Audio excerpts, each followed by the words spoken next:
Hi folks, Conor Walsh here from Drogheda Car Sales and Dorn Motors. Congratulations on the purchase of your new Tucson, and today I just want to run through some very quick basic controls with you to get you started on how to use your new vehicle. So the first thing we're going to do is pair your phone to the Bluetooth. So if we swipe across to the second screen, go to your settings option, phone connection in the bottom left. It gives you an option for Android Auto and Apple CarPlay, which we can come back to, but if we go into Bluetooth connections, the first thing you want to do is press Add New. It'll give you the option of accessing hands-free calling and Bluetooth audio. Leave both selected and press OK. And then on the Bluetooth settings on your phone, you should see an option which comes up as Tucson. Select it.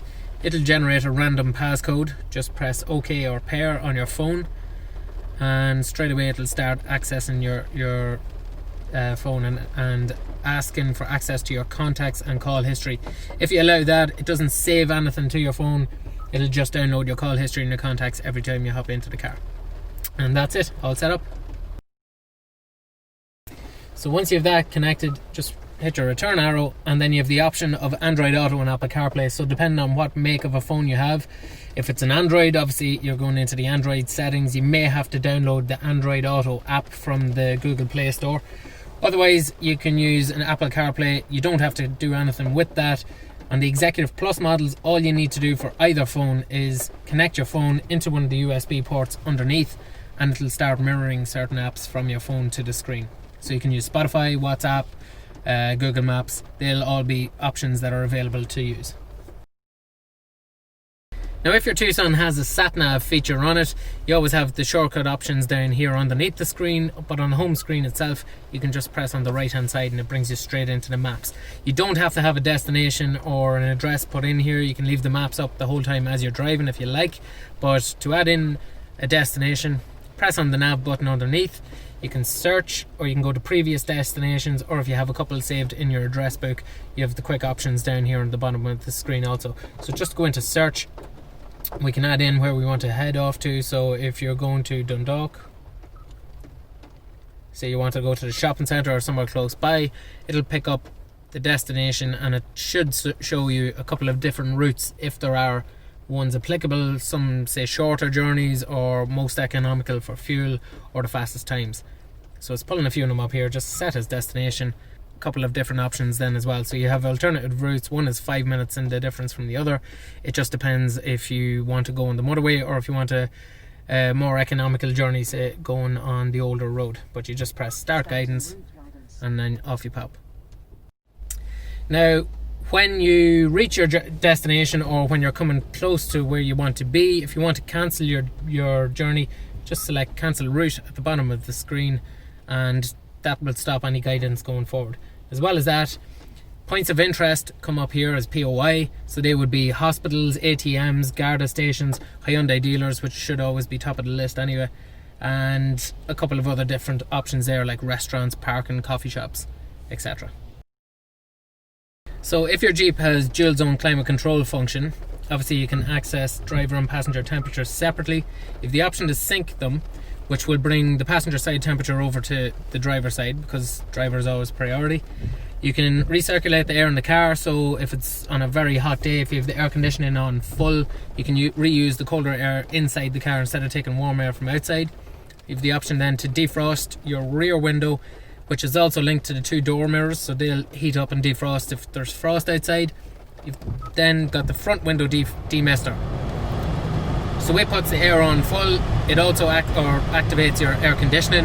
That's just to defog the windscreen as quick as possible.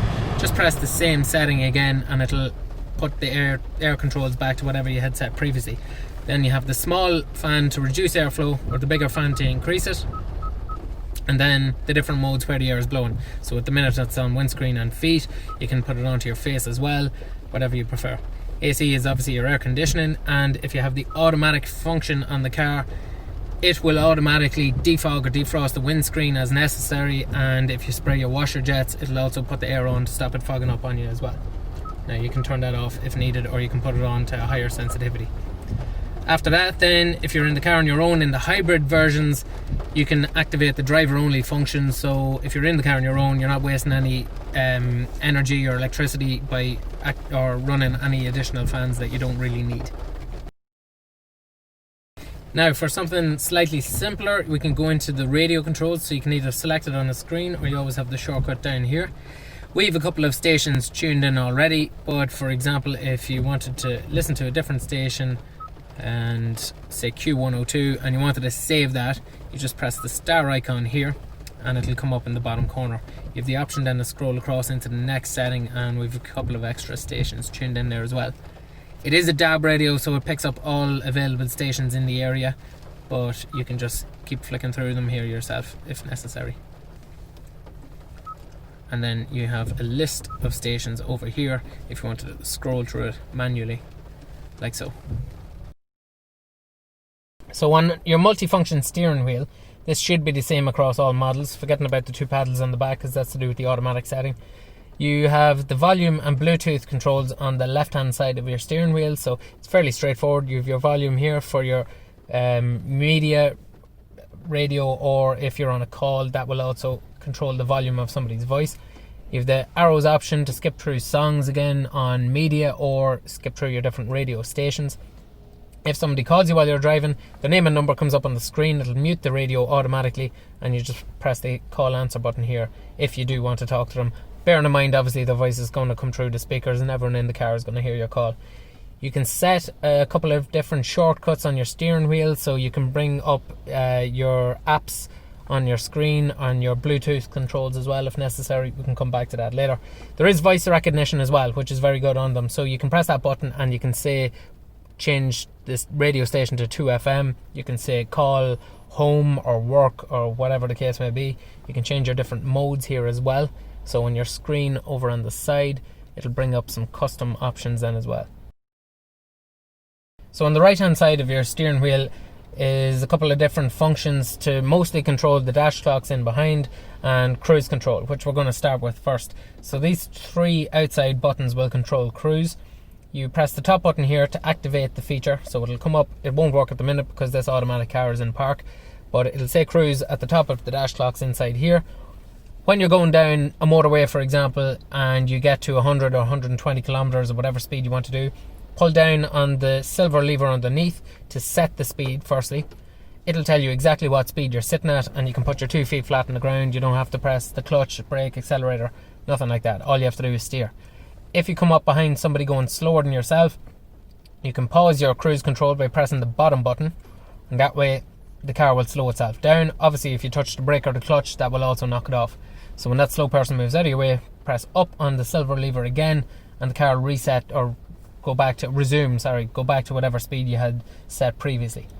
And that's quickly how you work cruise control. You press the top button again to turn it off, or to access the limit function, which sets a speed limit on the car that you won't go over a certain speed as you go up and down through the gears without paying too much attention to the speed limits in the area.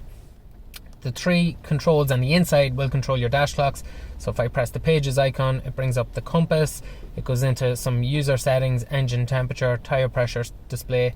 It'll go into speed limit system, so it'll tell you what speed limit you're in at the minute. It's again not working because we're only sitting in idle. And then it can come across to your vehicle status and your fuel consumption stats, which again isn't accurate yet because we're not moving right now. Underneath that then you have the quick switch to access the forward facing camera for lane departure and lane safety. You can hold the button down for a couple of seconds and you'll see the icon disappearing off the screen. If I hold it again, you'll see it coming back up here at the top. EV stands for electric vehicle, that's only on the hybrids. But you can also press the steering function, which comes on here as well. They'll illuminate in green when the camera linked to the mirror up here can see the lines on the road in front of you, and that'll help keep you on the straight and narrow. Moving on to your wipers. On the Executive Plus feature, you have a couple of different options here. By switching on to the first setting, it puts on the automatic rain sensor wipers, so as it starts to rain, the wipers go on and off themselves. Obviously you can knock it on to level 1 and 2 as necessary as well, or bring it all the way back. If you pull it towards you, it sprays your front window. Push it away, it'll spray your rear. And to turn on your rear wiper, you just twist the end of it like so. On your lights then, they're on the left hand side of the steering column. So if you activate the automatic setting by twisting the end once, you have a light sensor on top of the dash, and because it's getting dark at the minute, it activates your dip lights and your heads.